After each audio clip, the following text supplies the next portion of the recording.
Hi friends, welcome back. भैया उद्धव ठाकरे पर भीषण दहाड़े एकनाथ शिंदे सदन में एक झटके में कर दी बोलती बंद। ओए होए, चलो देखें वीडियो शुरू करते हैं। वीडियो शुरू करने से पहले अगर आप चैनल पर नए हो और आपने अभी तक सब्सक्राइब नहीं किया तो जल्दी से पहले सब्सक्राइब के बटन और बेल आइकन को क्लिक कर लो ताकि आपको हमारे सारे न्यू वीडियोस के नोटिफिकेशन मिल जाए जैसे हम अपलोड करें। अगर आपको वीडियो पसंद आता है प्लीज लाइक एंड शेयर। जल्दी शुरू करते हैं। लांडगा वाघाचं कातडं पांघरून वाघ होऊ शकत नाही। वाघाचं काळीज लागतं। अरे तो मुझे नहीं आनी। खुलेआम किया। हिम्मत है तुम्हारे में। अरे जनता ने तुम्हारे को दिखाई दिया।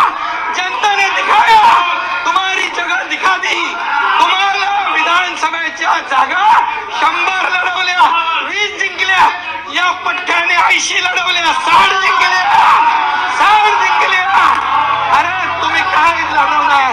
तुम्हाला भूमिका बदलली। यांनी शिवाजी महाराजांची भूमिका बदलली, बाळासाहेबांची भूमिका बदलली। तुम्ही हिंदुत्वाचे विचार सोडले म्हणून घरकाना घाटका झाले। घरकाना घाटका उधार कभी नाही। आणि म्हणून परब साहेब, तुमचा इतिहास मला माहित आहे। मला बोलायला लावू नका।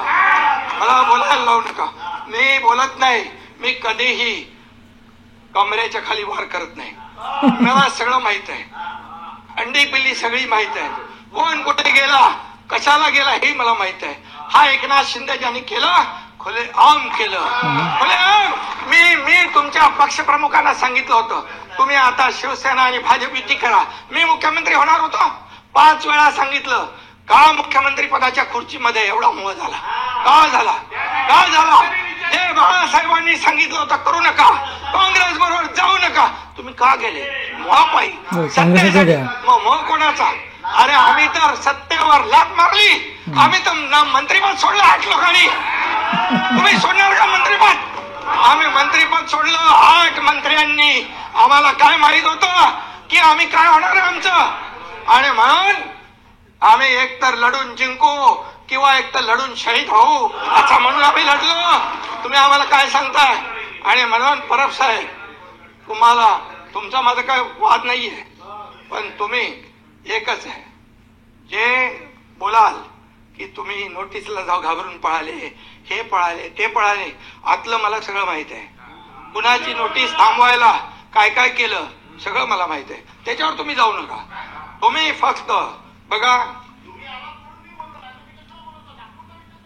मी तुम्हाला काय म्हणालो नाही, सभागृहामध्ये तुम्ही देखील काहीतरी बोलला होता असं मी बोललो। काय? कशावर? छळ झाला। तुम्ही इथं बोलले होते ना, बसून बोलू नका। संभाजीराजे,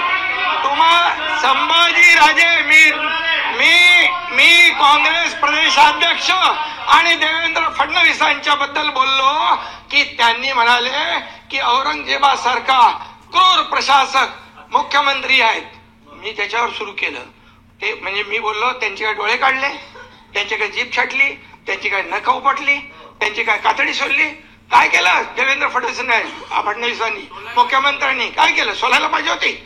अंबादास आणि खऱ्या अर्थाने सभापती महोदय तो जेव्हा आला त्यावेळेस हिंदू देवतांची मंदिरं तोडून टाकली। कुणी त्याला म्हणाला खाली कुशल प्रशासक होय। छत्रपती शिवाजी महाराजांची आणि त्याची बरोबरी केली होती। त्यावेळेस खालच्या सभागृहातल्या अबू आझमीला मी बरोबर त्याला उत्तर दिलं। दुसऱ्यांदा त्यांनी शंभूराज आणि संभाजीराजे आणि छत्रपती आपले औरंगजेब याची बरोबरी केली। म्हणाला कुशल प्रशासक आहे, चांगला प्रशासक आहे, त्यांनी हे केलं ते केलं। अरे असं बोलताना लाज तरी वाटली पाहिजे। हा खऱ्या अर्थाने हा आपल्या स्वराज्यावर चाल करून आलेला, स्वराज्याचा घास घ्यायला आलेला हा औरंग्या, हा मंदिर तोडली त्यांनी, आया अब्रूंची लखतर हे केली, आया बहिणींची अब्रू केली। संभाजीराजे सापडत नव्हते, त्यानं निष्पाप लोकांचे बळी घेतले, रक्ताचे पाट वाहिले। आणि अशा या औरंग्याचं उदात्तीकरण करणं काय? आणि म्हणून या ठिकाणी याचं उदात्तीकरण थांबावं. जे लोक आज मागणी करतायत, जे लोक मागणी करतायत, मग ते विश्व हिंदू परिषद असेल, कोणी असतील, यांची मागणी चुकीची आहे का? बिलकुल नाही. आणि म्हणून आतापर्यंतच्या इतिहासामध्ये अनेक देशांनी जे जे आक्रमणकारी होते त्यांच्या खुणा पुसून टाकल्या आणि ज्यांनी शौर्य गाजवलं त्यांच्या खुणा ज्या आहेत या तिथून ऊर्जा आणि प्रेरणा घेण्यासाठी ठेवल्या. आपल्या ब्रिटिश सरकारच्या काळात इथं बीटीचं स्टेशनचं आपण विक्टोरिया टर्मिनस होतं त्याचं छत्रपती शिवाजी महाराज केलं. या ठिकाणी एअरपोर्टचं नाव बदली केलं. आपण काळा घोडा काढला, आपण किंग एडवर्डचा पुतळा काढला. मग हे जर आहे तर संभाजीनगर आपण केलं, अहिल्यानगर आपण केलं, आपण हे धाराशिव केलं, आपण हे सगळं केलं.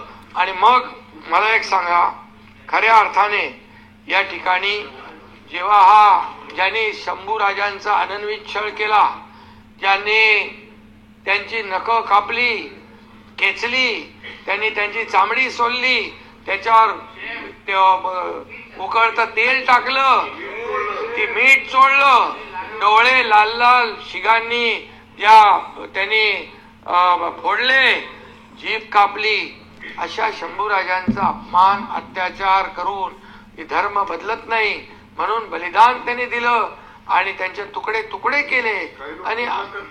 आणि असं केल्यानंतर काही लोक म्हणतात, काही लोकांनी ते काय काँग्रेसचे प्रदेशाध्यक्ष त्यांनी देवेंद्र फडणवीस आणि औरंगजेबाची तुलना केली, म्हणाले क्रूर प्रशासक काय. अरे कुठला क्रूरपणा त्यांना दिसला त्यांच्यामधला? त्यांचे काय डोळे काढले का? त्यांचे काय जीभ काढली का? त्यांचे काय कातडी सोडली का? त्यांचे काय नख कापले? काय केलं? अरे काय बोलायचं? कोणाची तुलना कोणी करायची? तुलना की उसने. माझं सभापती महोदय एवढंच म्हणणं आहे की या ठिकाणी जे औरंग्याचं उदात्तीकरण करतात ते थांबलं पाहिजे. आणि ज्यांनी उदात्तीकरण खाली केलं त्यांना निलंबित करण्याचं काम केलंय सरकारने, त्यांच्यावर गुन्हा दाखल केलाय. आणि खऱ्या अर्थाने यामध्ये औरंगजेबाने तुमचा पण छळ झालाय का?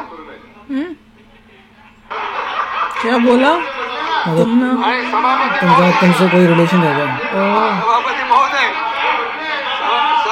महोदय यामध्ये सभापती महोदय नाही तुमचं झालं काय? संभाजी महाराजांसारखं तुमचे काय? संभाजी महाराजांनी 2019 मध्ये हो आता मी सांगतो ऐका, मी सांगू ऐकता ऐका. 2019 ला अरे तुमच्याकडे काय हिंमत आहे? तुमच्याकडे काय हिंमत आहे? अरे तुम्ही तुमच्याकडे काय हिंमत आहे? तुमच्याकडे काय हिंमत आहे? अरे खुर्चीसाठी मला बोलू दे.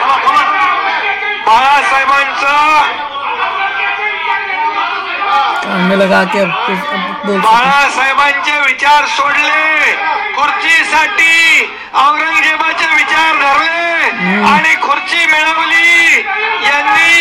आणि म्हणून या सरकारमध्ये तुम्हाला या हिंदुत्वावर बोलण्याचा अधिकार नाही आहे. आणि म्हणून बाळासाहेबांचे ज्यांनी विचार सोडले खुर्चीसाठी तुम्ही 2019 मध्ये सत्ता मिळवली, तुम्ही काँग्रेसमध्ये जाऊन सत्ता मिळवली आणि जॉईंट काँग्रेस राईट उद्धव ठाकरे स्वीकारले. आणि म्हणून तुम्हाला बोलायचा अधिकार काय? अरे तुम्ही यांना आतमध्ये घालणार होते या लोकांना. ऐका तो भैया मुझे तो थोड़ी मुश्किल हो रही थी समझने में, पर काफी चीजें समझ में आई जिसमें वो बता रहे थे कि औरंगजेब जो है, तुम औरंगजेब के मतलब उस टाइप से उससे कंपेयर कैसे कर सकते हो? औरंगजेब कौन था वो इनको बता रहे हैं हिस्ट्री, और कह रहे तुम लोगों ने तो अपना पूरा जो पार्टी है सत्ता में आने के लिए सब तुम भूल गए. तुम किसके लिए खड़े थे? क्या तुम्हारा कोई आइडियल्स नहीं है तुम्हारे, कुछ नहीं है तुम्हारा कैरेक्टर. कांग्रेस के साथ मिल गए, तुम रॉन्ग लोगों को ग्लोरीफाई कर रहे हो. इतना महाराष्ट्र में किया है, पुरानी हिस्ट्री याद रखो, क्या किया था उसने, क्या आतंक किया था. उसके बदले अब क्या होना चाहिए। तो बहुत अच्छा ये सिर्फ इसमें उद्धव ठाकरे की फोटो नहीं आई, पता नहीं बैठा हुआ था कि नहीं बैठा हुआ था, बट सुनाई बड़ी जबरदस्त, गला बैठ गया था उनका। नहीं बता रहे थे कि हमने ये किया, हमने इसका नाम बदला, हमने वो किया, ये किया। तुम क्या कर रहे हो? मैंने तो अपना सब मतलब सत्ता को छोड़ दिया, सीट छोड़ दी, MP की पोस्ट छोड़ दी, तुमने छोड़ी? तुमको तो इतना वो है मतलब बताने का कि इतनी तुम्हें भूख है पावर में कि तुमने चाहे कुछ भी हो जाए तुमने छोड़ना ना नहीं किया और सारे गलत काम करने शुरू कर दिए। सारे जो तुम्हारे फादर के थे आदर्श सब सत्यानाश सब खत्म कर दिए आदर्शों का, पूरा यू टर्न मारा इतना जबरदस्त की क्या बोले। और उन लोगों के साथ हो गए जो औरंगजेब को ग्लोरीफाई करते हैं, और वही औरंगजेब जिसने कितना कुछ किया, जबान काटी, तेल में डाला और ये सब मंदिरें तोड़िए, ये सब, और तुम उसके साथ हो रहे हो।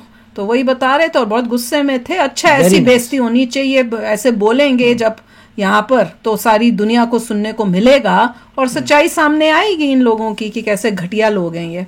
तो चलो यार, आप भी शेयर करना अपने थॉट्स। चलते हैं, मिलेंगे नेक्स्ट वीडियो में बहुत ही जल्द। Till then take care and bye bye. तो अगर आप मेरे इस चैनल पे नए हो तो जल्दी से सब्सक्राइब के बटन को हिट करो और बेल आइकन को क्लिक करो ताकि आपको मेरा जब नया वीडियो मैं लगाऊं आपको उसके बारे में जल्दी से पता चल जाए।